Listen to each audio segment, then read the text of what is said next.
A Raquel Landim já tem apuração para a gente, porque existe um caminho de recorrer. A gente sabe o quanto os dois partidos que entraram com essa ação, o PT e o PL, gostariam desse mandato, né? Na verdade, a questão é essa, né, Raquel? Eles devem entrar? Há alguma possibilidade de recorrer ao Supremo, Landim? O que você apurou para a gente? Fabiola, eu estava conversando exatamente agora com o advogado do PT no Paraná e eles têm dúvidas sobre recorrer. Eu estou checando agora com o advogado nacional e parece que a tendência é não recorrer.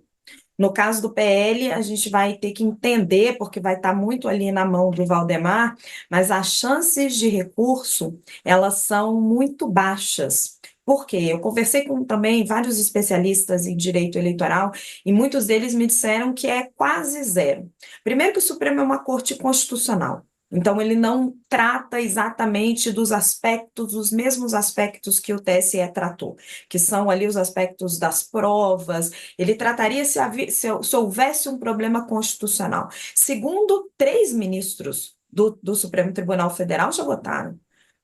Carmen Lúcia, Cássio Nunes Marques e Alexandre de Moraes. Então, as chances de um eventual recurso ao STF são muito pequenas. Eu acho que vale a gente ressaltar, juntando um pouco o que falou o Thales e também a Flávia, a estratégia de Sérgio Moro, ela foi muito bem traçada e ele reverteu uma condenação que até pouco tempo todo mundo esperava e dava como certa, ele reverteu ela de uma maneira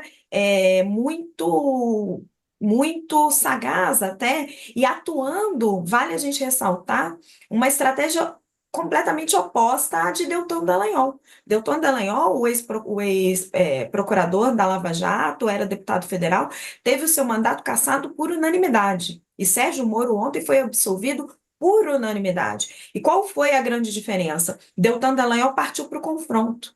Ele o tempo todo confrontou o judiciário.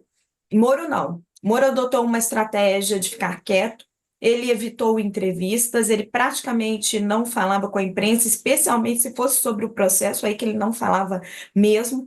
Como o Thales lembrou, ele recorreu a várias pessoas ali dentro do judiciário, inclusive ao ministro Gilmar Mendes, o ministro Gilmar Mendes, que é o grande crítico da Operação Lava Jato, e ele fez a costura política. Ali dentro do seu partido, ele que sempre foi visto como o grande algoz dos políticos, tão isolado dentro do Congresso Nacional, fez a costura política com Davi Alcolumbre, fez a costura política com o Rodrigo Pacheco, aproveitou a movimentação de Tarcísio de Freitas, porque Moro não está sendo um caso isolado. A gente tem que lembrar de Jorge Saif. Jorge Saif, que aí outro dia teve o seu mandato também preservado pelo Tribunal Superior Eleitoral, que pediu uma nova produção de provas à Justiça, ao Ministério Público de Santa Catarina. Então, tudo isso está dentro de um contexto. O TSE faz um julgamento técnico, isso é uma unanimidade ali entre os especialistas eleitorais que eu conversei, e conversei com vários hoje de manhã, porque ele se atém, independente dos recados que o ministro Floriano dá, e ele deu vários, né?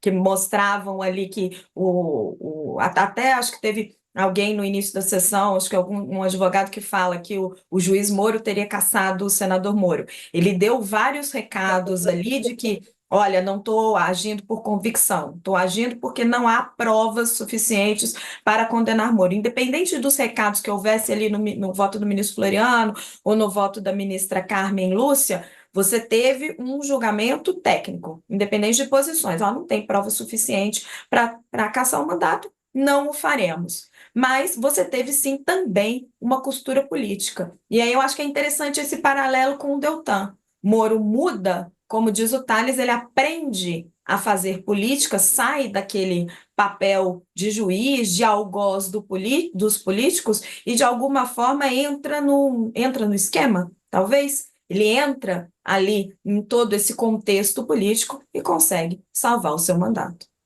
E é isso que deixa a gente com tanta dúvida, professora Flávia Alessandra, porque quando a gente ouve os analistas políticos, né, falando que Moro aprendeu a fazer política, aí a gente fica, mas então será que o judiciário, você fazendo política, você consegue boas decisões do judiciário? Aí volta para o colo do Tribunal Superior Eleitoral, porque quando o Thales fala a conversa dele com Gilmar Mendes. A gente sabe que nos bastidores, o presidente do Senado foi conversar com Alexandre de Moraes, falando sobre a importância dos 2 milhões de votos que Sérgio Moro recebeu. Foi conversar, bateu na porta do Alexandre de Moraes. Então dá também para ter essa dúvida que, de certa maneira, o julgamento foi político também, porque a gente falou antes, o julgamento foi técnico na sua análise, eles não tiveram provas o suficiente. Mas pode ter um conteúdo político aí, professora Flávia?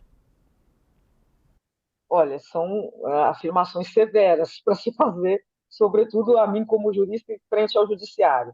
Mas eu já disse em outras oportunidades, a gente não pode ter hipocrisia de achar que esses órgãos tão altos não têm um certo acortinamento político, uma certa, não digo roupagem, mas que não seja a política não seja um espelho que os afeta. Evidentemente que sim.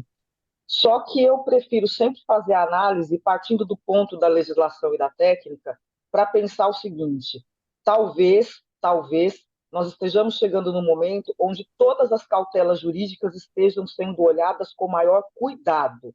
Claro que estimuladas por, como você acabou de dizer aí, por mais de 2 milhões de votos, por todo um aspecto eleitoral, né, por toda um rosário, digamos assim, eleitoral que está por trás do senador. Agora, evidentemente, eu acho que o judiciário ele está começando a fazer um olhar, ou sempre em alguns pontos fez, e agora está retomando isso, tentando sair um pouco dessa cortina de fumaça, tentando tirar os holofotes e fazer um julgamento mais técnico, para que também, embora nós tenhamos de fora esse olhar, ele tenha respaldo na hora de dar as suas respostas e se pontue na forma da legislação eleitoral, na forma da Constituição Federal. Agora, é claro que essa questão sempre vai ficar em tela, né? E sempre fica em tela algo mais, né? A possibilidade que, dependendo do nicho de poder onde você esteja, você consiga contatos fortes, contatos poderosos, que se não influenciam no modo de julgar, porque eu acredito que houve sim independência, conseguem te dar um melhor direcionamento de como pautar as suas linhas defensivas. E aí você consegue movimentar melhor as peças. Né? Nem todos nós vamos ter acesso a isso, mas eu acho que o fato é que talvez essa ideia política tenha feito com que o senador tenha observado a sua condição e a sua postura, esteja de alguma maneira tentando corrigir erros do passado, e eu acho que ele dá uma outra sinalização, né? Porque as falas que ele usou para si mesmo, ele agora não vai poder deixar de usar para outros casos. Então, ele acaba observando que a técnica precisa ser avistada e há casos em que a técnica dele, enquanto juiz, está sendo observada. Mas me parece que agora o judiciário encontrou um caminho mais fiel, que é o que deveria ter sido usado anteriormente, por mais que às vezes cause desgosto, né, à população e a outros eleitores, e até aos próprios eleitores de quem está sendo aí julgado com processo apreciado, mas é um caminho técnico. Que a gente vê viés político, mas é um caminho técnico, sem sombra de dúvidas. Ele